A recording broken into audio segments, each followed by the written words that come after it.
Pelaku catcalling adalah kriminal Iya. Pakaian? Itu aja pakai jilbab, semenutup apa gitu, nggak terbuka kok. Kalau misal ibunya atau adiknya digituin, gimana perasaan dia? Adiknya digituin, gimana perasaan dia?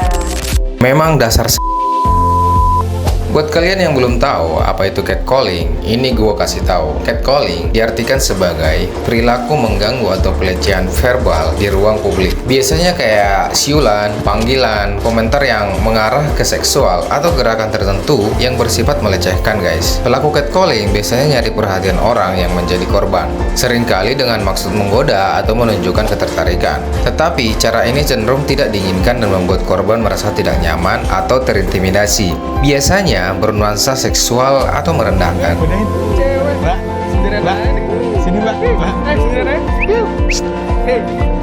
ya. Simpelnya, ini kayak goda-godain orang yang dilihat di jalanan. Umumnya, hal ini terjadi kepada kaum perempuan, guys. Namun, catcalling bisa juga terjadi kepada kaum laki-laki. Ya walaupun jarang banget, laki-laki juga bisa menjadi objek catcalling, terutama kalau mereka berada dalam situasi di mana mereka dianggap menarik atau rentan. Karena catcalling terjadi di mana pelaku merasa dapat mengganggu atau melecehkan orang lain tanpa konsekuensi.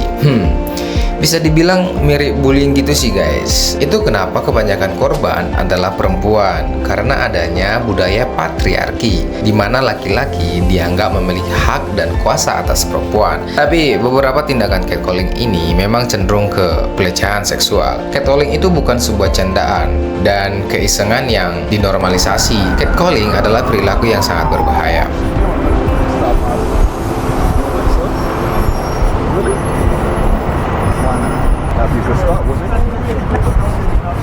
Oh, I'm not interested. No. I have a boyfriend.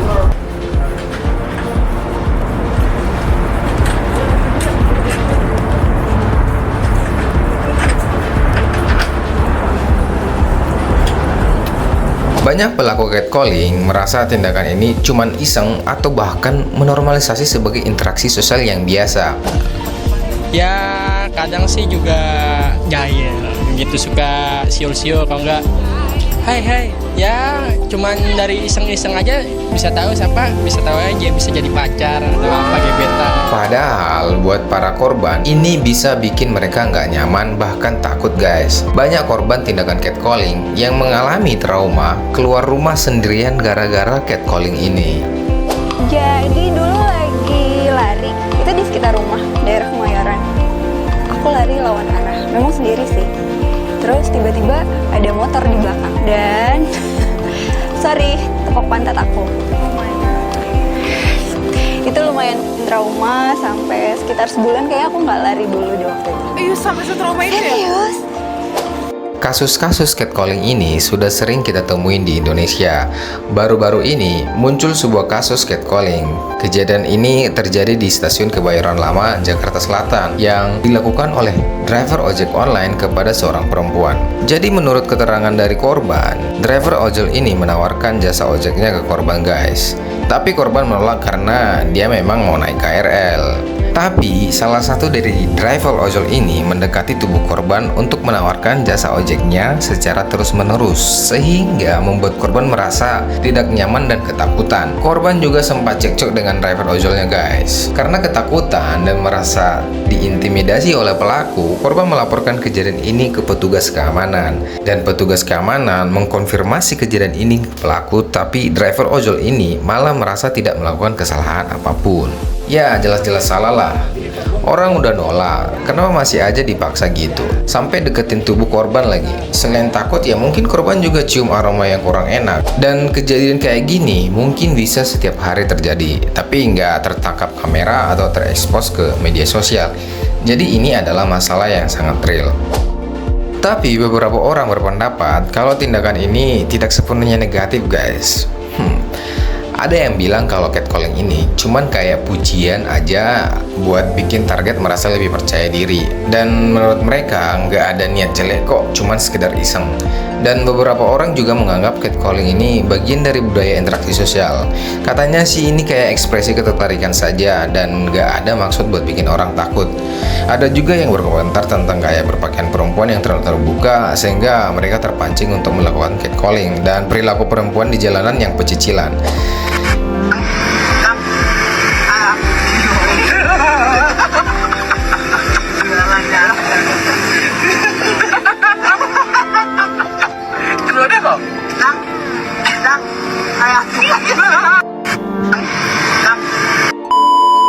Gini ya, kalau memang kalian sedang memuji seseorang yang lagi berjalan di trotoar, ya nggak mesti di depan umum dan rame-rame gitu loh. Dan nggak juga dengan teriak-teriak kayak QQ atau apalah itu jelas norak. Bahkan nih ya, perempuan kalau dipuji pacar seorang diri aja pasti tersipu malu.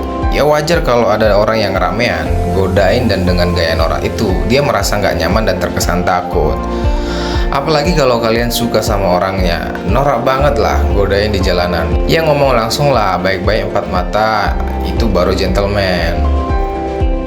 Orang melakukan catcalling karena insecure terhadap dirinya. Kalau orang yang berani banget ya nggak mungkin catcalling, dia datang, "Mbak, kamu cakep banget ya, aku boleh nggak kenal?" Ya kan? Jadi itu namanya tes gelombang. Jadi waktu dia melakukan catcalling, orang itu gimana, bete, marah, atau biasa aja. Nah kalau misalnya biasa aja atau ketawa-ketawa, dia jadi ada keberaniannya tuh. Jadi wah, orang ini nggak marah, dia catcalling lagi malah ketawa. Hihihi. Udah kejar, ya gimana, mau bisa nggak kenal lagi. Tapi aslinya mereka insecure, penakut. Maksudnya mereka punya kelemahan. Entah kelemahan dari segi fisik, kurang ganteng, atau kelemahan dari segi ekonomi, kurang kaya, nggak banyak duit. Tapi buat sebagian orang, catcalling itu nggak ada bedanya sama pelecehan. Ya benar banget, karena komentar atau panggilan ini datang tanpa persetujuan, dan banyak korban yang merasa nggak nyaman, bahkan kadang sampai buat trauma. catcaller ini dapat pidana. Jadi gimana guys cara menindak pelaku-pelaku catcalling ini?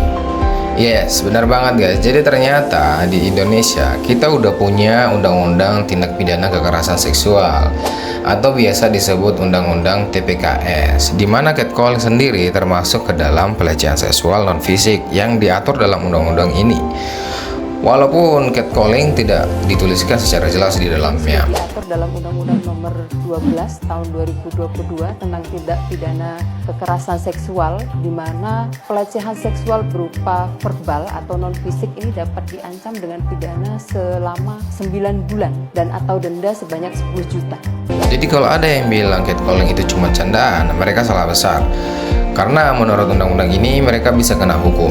Jadi guys, catcalling itu bukan sekedar iseng atau bercanda. Ini bisa bikin orang lain merasa nggak nyaman, nggak aman, bahkan trauma. Ayolah kita mulai dari diri kita sendiri untuk berhenti melakukan tindakan catcalling ini, dan ingetin orang-orang di sekitar kita juga.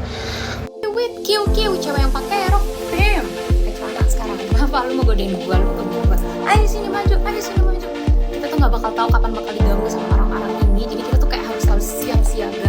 Gue tahu kadang cewek-cewek tuh pengen yang kayak.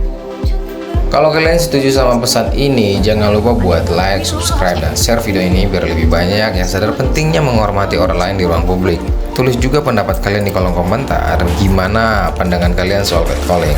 Thank you for watching, and sampai ketemu di video berikutnya.